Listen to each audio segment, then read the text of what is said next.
live from the Trichomes.com studios in Southern California. It's time for your Morning Buzz. We bring you late-breaking news that keeps you up to date with what's happening in the cannabis industry.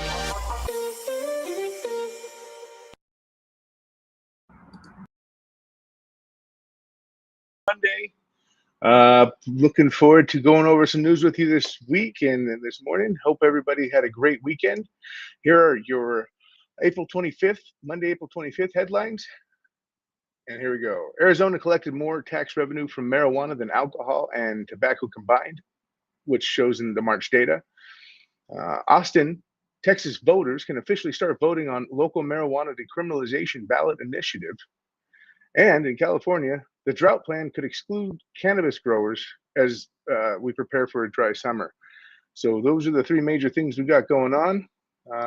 Again, hey, if this is the first time to the channel, please like and subscribe. Hit that. It really helps other people find the channel, find what we're talking about, participate in the discussions, and ultimately, help the community grow a little bit. Hey, Little Mac 86, good morning, good vibes to you too. Let's see here. So first story, we've got Arizona collected more tax revenue from marijuana than alcohol and tobacco combined, March data shows. So tax deposits on the state general fund from medical and adult cannabis use reached about 6.3 million in March, compared to 1.7 million from tobacco and 3.7 million from alcohol sales, according to the Arizona Joint Legislative Budget Committee.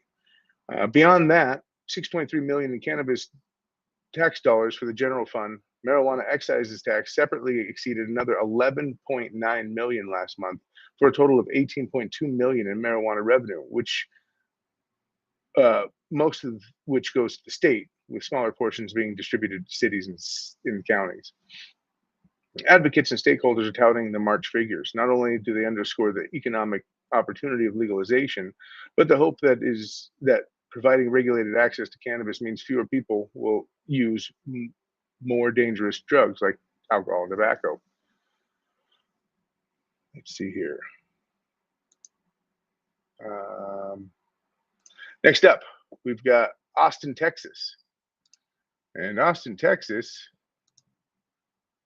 is the first, as far as I know, the first city or county, I believe Austin's a city, to go ahead and throw something like this initiative towards Texas right now. And again, the headline reads, Austin, Texas voters can officially start voting on local marijuana decriminalization ballot initiative. Early voting kicked off in Austin, Texas on Monday, giving voters a chance to decide on a local initiative to decriminalize marijuana and ban no-knock warrants by police. The Austin City Council approved the resolution to put the reform measure on the local ballot after activists with Ground Game Texas turned in enough signatures to qualify the initiative in January. This is a tweet from City of Austin. Early voting for Prop A in the City of Austin starts April 25th, that's today. If approved, the ordinance would eliminate enforcement of low-level marijuana offenses and ban the use of no-knock warrants by the Austin police. That sounds, like a pretty decent start. Let's see. Here's the text that voters will see on the ballot for Proposition A. Shall an initiative ordinance be approved to eliminate enforcement of low-level marijuana offenses and to ban the use of no-knock warrants by Austin police? That's what it is. Activists turned in more than 33,000 signatures for the measure, about 10,000 more than was required to qualify. Looks like there's some pretty good support for it. Let's see. While Austin, as well as other Texas cities like Dallas, have already independently enacted law enforcement policy changes aimed at reducing arrests for cannabis-related offenses by issuing citations and summons, the ordinance would go a step further. The measure seeks to end arrests and citations for misdemeanor marijuana possession within Texas capital city. Also, it says police cannot issue citations for residue or paraphernalia in lieu of possession charges. That's it. It sounds like they're getting in the way of people being petty, law enforcement being petty over this type of thing. especially in the city's capital. And we'll move on to the final. Before I go on to question and answer here, what we have is the final. The final title is California drought plan could exclude cannabis as growers prepare for a dry summer. And this is a pretty big deal since when it comes down to it, is as many know, California is a pretty decent drought state, and when it comes to farming food, when it comes to farming in general, there's always been subsidies available for farmers and that kind of thing. So here we go. Heading into another brutally dry summer, struggling cannabis growers in California could be excluded from the state's latest assistance program to save water. A proposal by Governor Gavin Newsom would pay farmers not to plant crops, known as fallowing, this year as drought conditions worsen. The plan, with some of the state's largest water providers, earmarks $268 million in upfront payments for voluntarily leaving fields unactivated or fallowing. The area targeted is near two critical watersheds that emanate from the Sierra Nevada mountain range in Northern California. The following proposal aims to cut the production of water intensive crops such as rice, alfalfa, and nuts. Some advocates are upset cannabis hasn't been placed on the list. Here's a quote from Michael Katz, who's the executive director of Mendocino Cannabis Alliance. It's an unfortunate double standard that some farmers are deemed worthy of receiving this kind of support, but cannabis farmers who are still fighting to have cultivating cannabis plants recognized as agriculture are in a position where they have no ability to pause their operations and their tax burden without endangering their ability to remain in the licensed market. If we don't see more support programs that factor in the drought, we will see the continuing loss of small independent cannabis businesses. Let's see. The state's Department of Cannabis Control pointed out that the policy is still being developed. We've got a quote from, it's our understanding that these policies are in the preliminary stages of discussion and development and have not defined sectors they will be allocated to, DCC spokesperson Maria Luisa Caesar said. She added that the department is committed to supporting the administration's effort to respond to California's drought and will continue exploring policies that assist small farmers and recognize the responsible stewardship of the environment. There we go. And then this article follows up with no relief in sight. The Origins Council, which represents nearly 900 licensed small and independent marijuana businesses, has been advocating the state and local governments for 6 months to enact fallowing policies because of the drought conditions. To date, they have not committed to create a fallowing policy, the organization's executive director, Janine Coleman, told MJBiz Daily. The state has an ethical obligation to support our cannabis farmers in being able to fallow during this unprecedented historic drought. Well, that is something. That is something. Oh, hey, I got back to the comments and we're looking good. So when it boils down to it, we're talking about states movement, right? And we've been talking about it over the last few weeks. And Texas has been top of the mind as far as stuff, holdout states, right? People in states where laws aren't moving forward, where there aren't any medical cannabis laws in place, where essentially it's still as bad as it was before to get caught with this. And right now, you're seeing the capital of Texas take a couple steps towards decriminalizing, and that's encouraging, I would say. Let's see. I'm going to go to the comments. Deshaun124, always love catching y'all in the morning. Hey, thanks for coming in. Love to have you stop by. Good morning. Let's see. Love seeing everybody in the comments. All the regulars, thanks for stopping by. Southern Charm Vapors Cannabis Review, smoking on some berry sherbet. Nice. Danny Tomlin, glad to see you made it on time. I was 2 minutes late as per my 7:30 start time, but this week we'll be more on time for that. No problem. Let's see. Danny Tomlin, water plants will make money off drought-stricken areas. See there another good reason why it's a moneymaker.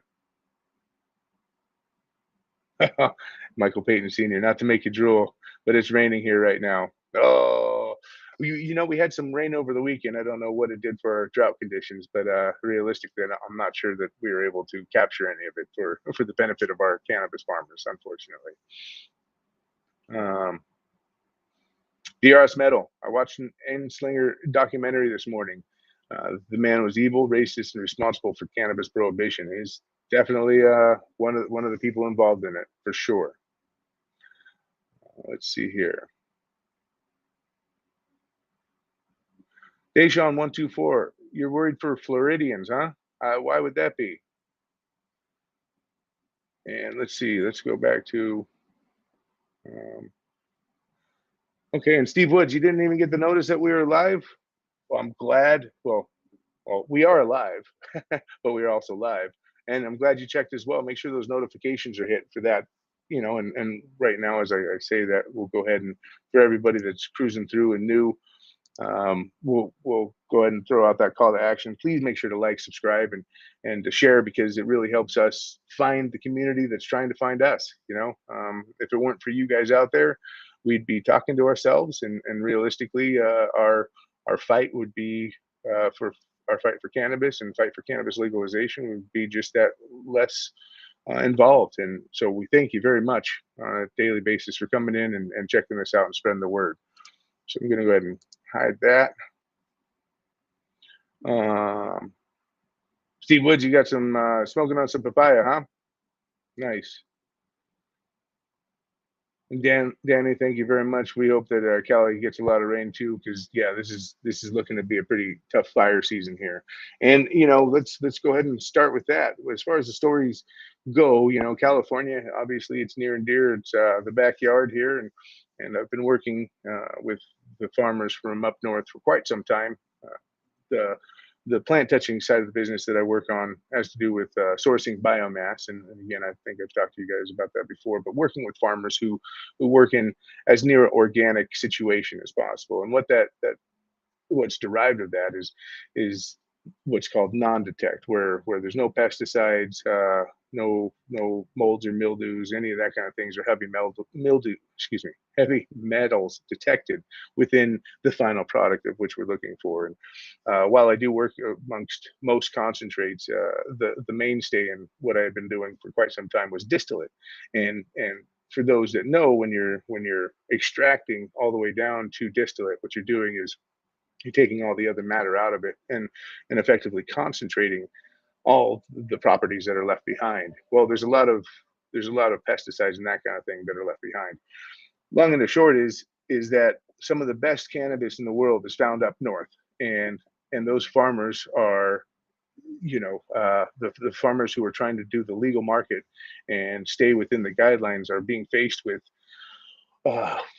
just all sorts of rules and regulations surrounding watershed, surrounding water storage, and that kind of thing, and really heading into a season as to where the fire season is being marked as one of the big ones coming up here, is something that's scary for the farmers, because essentially they're going to be fighting over water with not only other farmers in cannabis, but the illicit market, and really the illicit market doesn't have any of these restrictions that the legalized market does. So that's a big deal. Plus, when you are working with farming and subsidies and that kind of deal, you're dealing with, well, the government acknowledging that there's tougher times for these different farmers, and it's going to be hard pressed for the local governments to say, we're going to treat this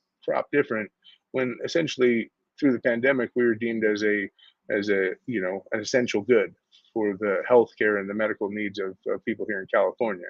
So when looking at it that way, essentially you would think that this crop would be up for the same types of subsidies as other things, especially in the way of the fact that smaller farmers really do rely on breaks like this, because right now they're competing against people who are in the California market sitting here able to do business at a loss for the next few years.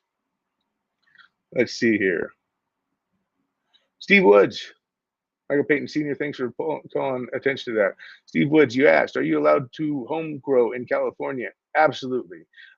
There is a rule that you can grow up to 6 plants. It's a little bit, um, yeah, well, I mean, it's defined as far as you can have 6 plants. When it boils down to how many plants you can have vegging and doing that kind of thing, um, it's a little bit more, I guess, gray area. It doesn't tell you how many you can have and that kind of thing. But you can have 6 plants maturing and flowering in California. The thing with that is that anything above that is still a slap on the wrist, and that's why the organized crime people and the people who are growing illegally are taking advantage of it, right? And boils down into that if you're growing, 10, 20, 30 plants under a light, you shouldn't be prosecuted for that either, because what people the people making the laws don't understand is that it's about square footage allotted to the grow. So and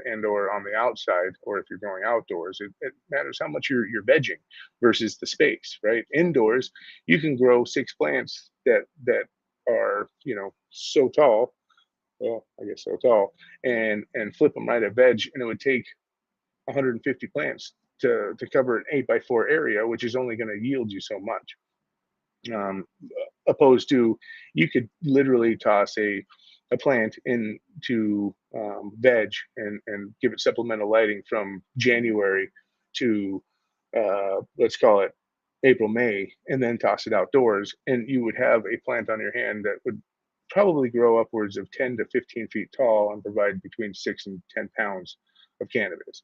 So a 6 plant limit is really kind of, again, they're shooting themselves in the foot with that, because the people who know what to do with that are going to grow 6 monsters, and that really, should be allowed for everyone who needs to grow cannabis, who wants to grow cannabis for medical purposes, to do that, and really the numbers surrounding that shouldn't be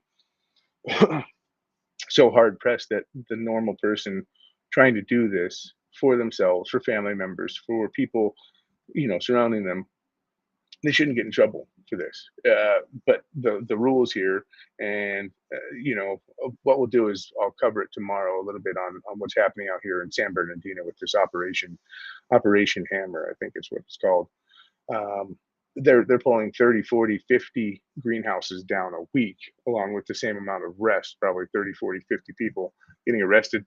You're talking hundreds of thousands of plants and guns and all that kind of thing. And realistically, this is what California cannabis is fighting against. This is what the rest of the nation is fighting against, is essentially illegal cannabis being produced in such an amount that it's offsetting and throwing off the legal markets. Um, so let's see here.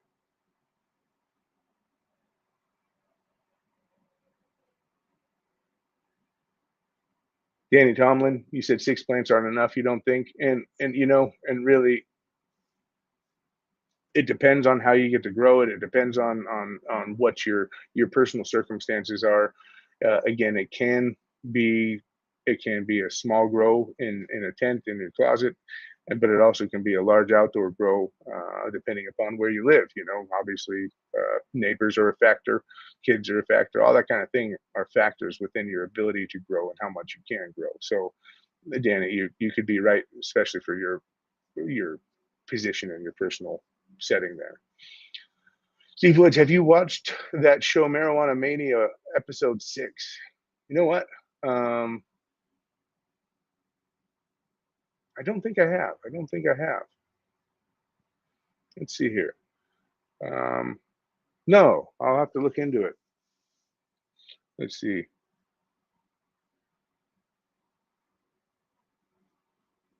Let's see.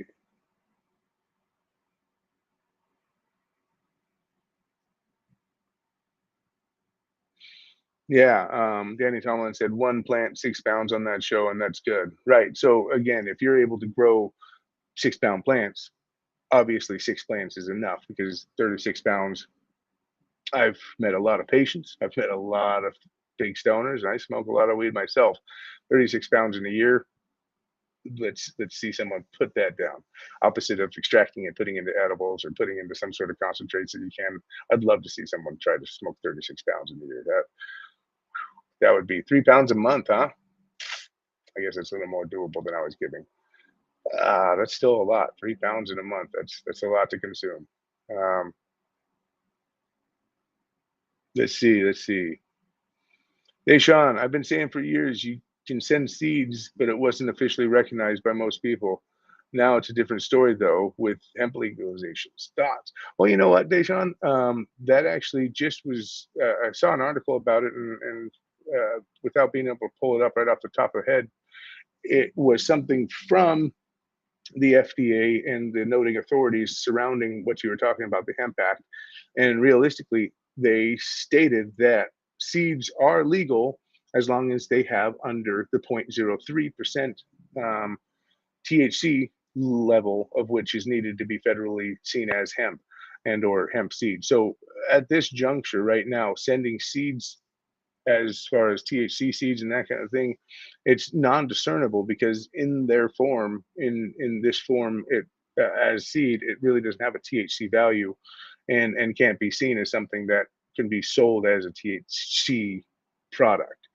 Now, if you take the time to nurture it and grow it and do that kind of thing, that's great. But for the masses, they're not interested in testing the seeds. They're not interested in finding out which seed is hemp variety versus this versus that. There's just too many different seeds out there, and the law was just passed as to where you can send marijuana seeds based upon the fact that they have less than a 0.03% THC level.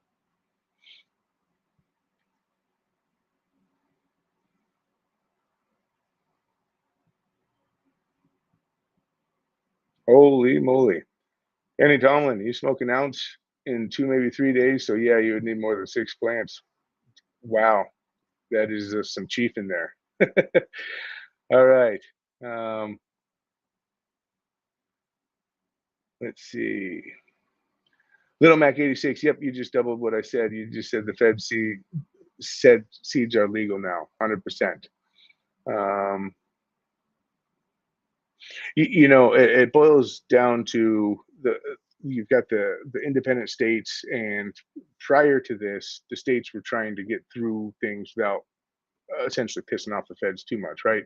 So how do you start off a legal market? How do you start off a legal medical market or a cannabis market when essentially everything was illegal prior to the new law? So it's how do you get those genetics into the state? How do you get the seeds into the state? And and as more things are opening up, I think what the feds did was acknowledge the fact that realistically, seeds as themselves, whether they be marijuana or hemp seeds, have a value for eating, have a value for extracting, and that kind of thing. And as long as there's not the exceeding limit of zero point 0.3, they're not going to discern whether or not it's a hemp seed or a marijuana seed, especially in the way that it's being consumed for something other than um, you know, growing or smoking, trying to get high, right? If you're trying to grow a plant, you're trying to do some other things, they're not worried about it. They're going to let it go down to a local jurisdiction.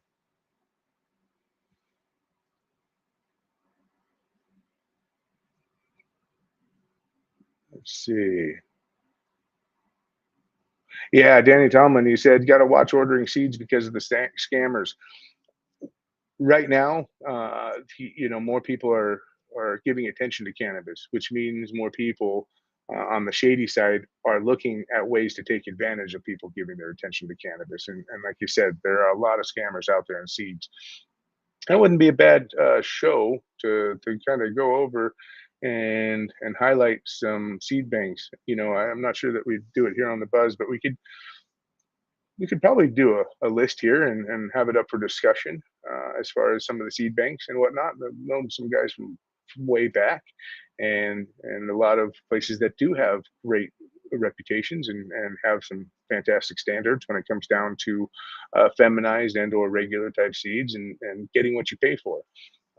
So that would be a great question because it seems like a lot of people here in the comments actually are very interested in that. So Let's see. Um, Deshaun124, Danny, we got to get you some wax, man. That's the truth right there. Um, all right. Well, with that, let's see.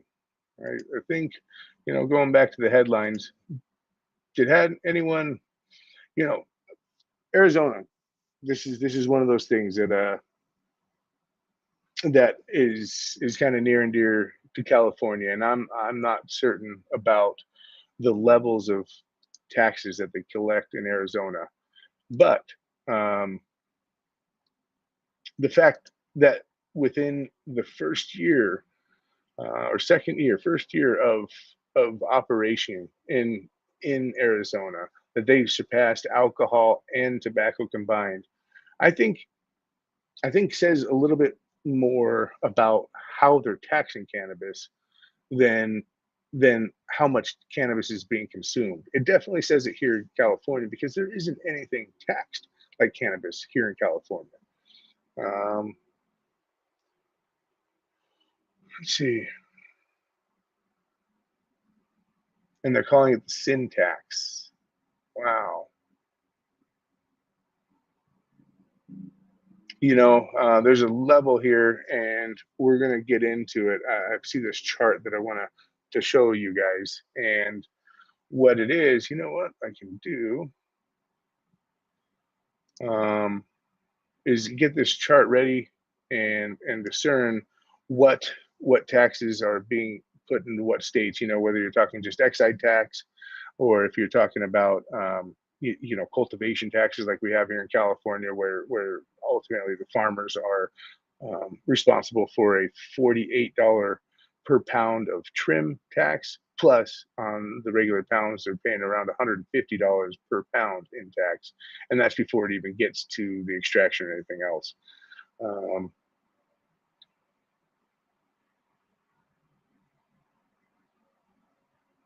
let's see here. Steve Woods, how many more states need to get medical marijuana legalized, or to get marijuana legalized for medical? I believe we're sitting at there's 9 holdout states. I'm pretty sure that's the number. Let's see, how many states. I believe we're at 40. Well, I know last count we are at 39. I think there's 3 more states that have legalization or medical legalization on the ballot. Um, and that would put us at 42. But as of right now, the number that I was remembering was 39 states have enacted something to do with medical marijuana, which uh, would leave us at 11. If it's up to 42 after this next round, obviously that's the eight there.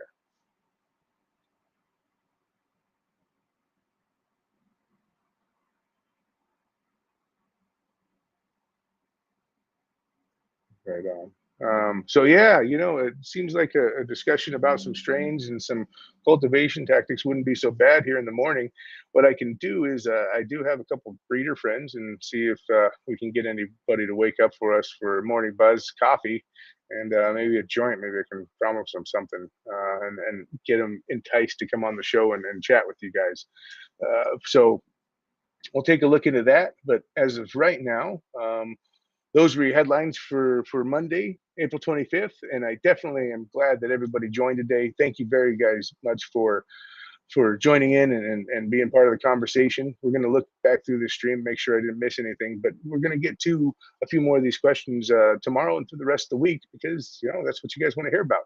Uh, Alongside of, we'll keep the updates coming as far as the states go and that kind of thing. So again, to everybody joining that has been with us, thank you very much. If you're new, please drop that like and subscribe. It really helps other people that are part of this battle find us and become part of the conversations.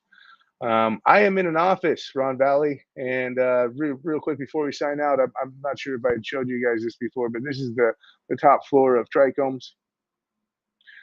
We will be having a little bit of an event and education center here, and we'll be running a stream running a stream from here when we start having more clients and contracts coming in. But yeah, Ron Valley, we're here, and we'll be showing more behind the scenes footage as we come out. We've got those more shows as we've been talking about. So stay tuned to the buzz, but be on the lookout for more programs. Leave on that subscription.